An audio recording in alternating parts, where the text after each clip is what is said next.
মহাভারতের একটি অন্যতম প্রধান চরিত্র হল অভিমন্যু।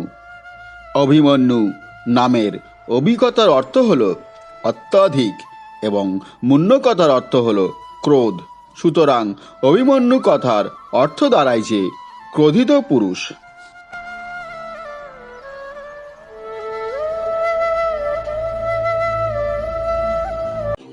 অভিমন্যু ছিলেন অর্জুন ও সুভদ্রার পুত্র।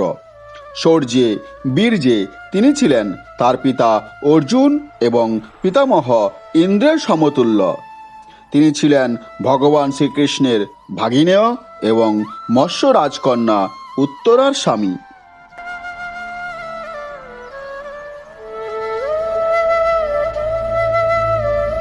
বন্ধুরা, আজ আমরা জানব মহাভারতের যুদ্ধে অভিমন্যুর বীরগাথা জীবন কাহিনী।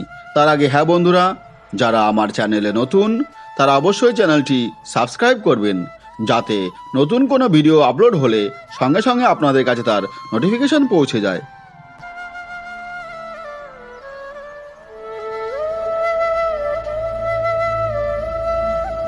অর্জুনের 12 বছরের ব্রহ্মচর্য ও বনবাস সম্পূর্ণ হওয়ার পর অভিমন্যুর জন্ম হয়। মাতার গর্ভে থাকতেই তার শিক্ষা শুরু হয়েছিল।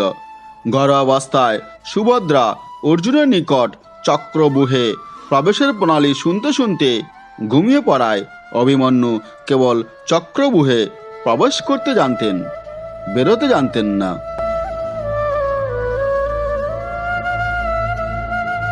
পাণ্ডবগণের বনবাস ও অজ্ঞাতবাসের কারণে অভিমন্যুর বাল্যকাল কেটেছে দ্বারকায় মাতুলালয়ে।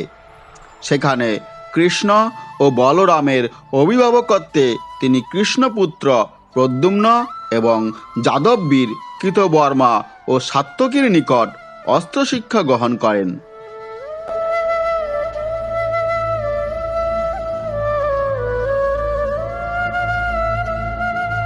অজ্ঞাতবাসকালে পঞ্চপাণ্ডব এবং দ্রৌপদী মৎস্যরাজ বিরাটের নিকট ছদ্মবেশে আশ্রয় গ্রহণ করেন।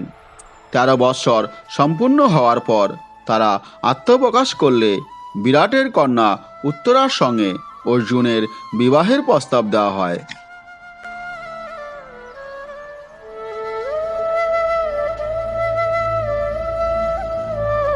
তখন অর্জুন জানায় যে উত্তরা তাকে আচার্যের ন্যায় শ্রদ্ধা করে, তাই তিনি উত্তরাকে পুত্রবধূ রূপে গ্রহণ করবেন।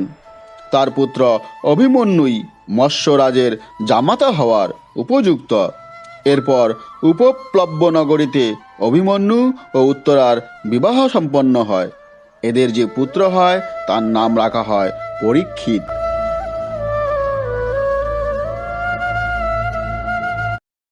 মহাভারতের যুদ্ধের ত্রয়োদশ দিনে কৌরব সেনাপতি দ্রোণাচার্য একটি চক্রব্যূহ রচনা করেন।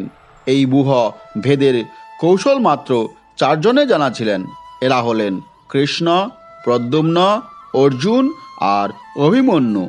এই সময় চক্রব্যূহ ভেদ করার জন্য পাণ্ডব শিবিরে অভিমন্যু ব্যতীত আর কেউ উপস্থিত না থাকায় যুধিষ্ঠির তার ওপরেই এই গুরুভার অর্পণ করেন।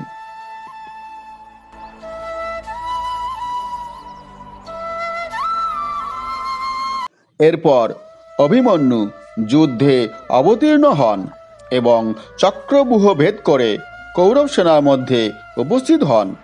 তার শরবর্ষণে মদ্ররাজ শল্য ও দুঃশাসন মূর্ছিত হন। কর্ণের এক ভাই ও শল্যের ভ্রাতা নিহত হয়। শল্য রণভূমি থেকে পলায়ন করেন।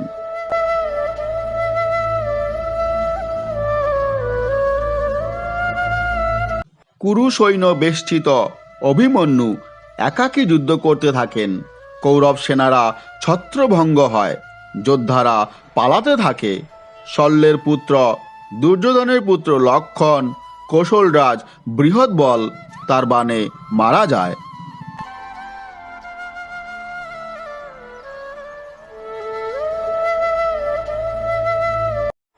অভিমন্যুকে অপ্রতিরোধ্য দেখে কর্ণ দ্রোণের উপদেশে তাকে পিছন থেকে আক্রমণ করেন এবং তাকে রথচ্যুত ও ধনুহীন করেন। এরপর দ্রোণ, কৃপ, কর্ণ, অশ্বত্থামা, দুর্যোধন ও শকুনি নিষ্করুণভাবে তার ওপর শরাঘাত করতে থাকেন।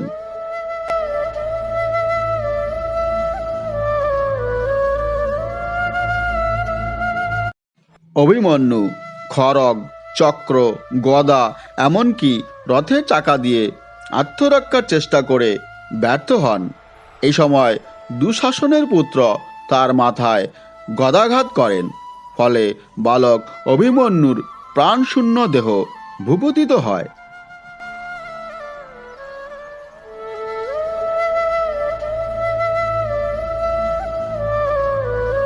হ্যালো ফ্রেন্ডস, ভিডিওটি কেমন লেগেছে? যদি ভালো লেগে থাকে তাহলে অবশ্যই লাইক, শেয়ার এবং কমেন্ট করবেন।